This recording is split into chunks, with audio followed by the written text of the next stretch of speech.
continued rounds of strong to severe storms have already caused flooding in the area. There were several high water rescues this afternoon, including one involving a trapped City of Dallas worker. Meanwhile, Oncor says crews working to restore power from Tuesday's severe weather in Dallas County were impacted today by heavy rain, lightning, and the flash flooding.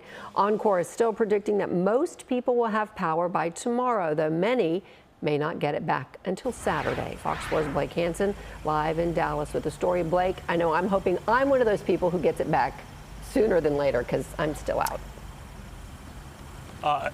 Likewise, I joined the club a little bit earlier today, and you know what? It is not just the power that people are concerned about today. Traffic is slow going with already in some parts of town with traffic lights out. And that heavy rain, which triggered some additional road closures, just made it more of a rough go for those out and about. It was not the wind, but the water that menaced parts of North Texas Thursday.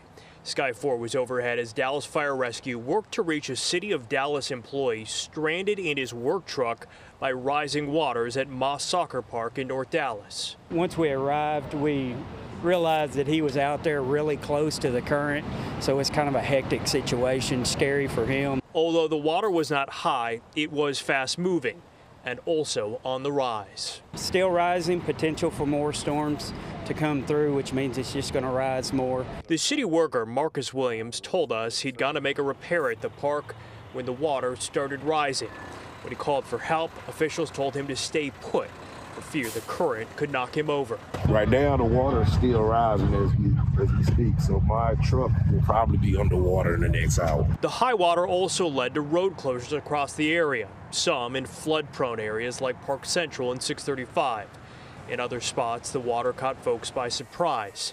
Carol Hoff told me her car stalled near her North Dallas home when a clogged storm drain backed up. The water was filled up. They had the drain closed, and the water, when I went through it, I didn't think it was that high. And then when I got through it, it was deeper than I thought, and obviously my car just died. And this stormy pattern is making things more difficult for city crews and Oncor as they work to clean up and make repairs. It says today's storms caused fresh outages and impacted crews working to restore power from storms earlier this week.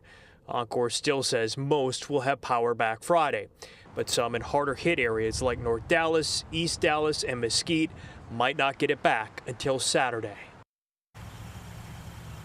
And Oncor says many of those remaining outages are some of the most complex to repair. In some cases, those line crews having to rebuild the infrastructure just to get the power back on. Heather.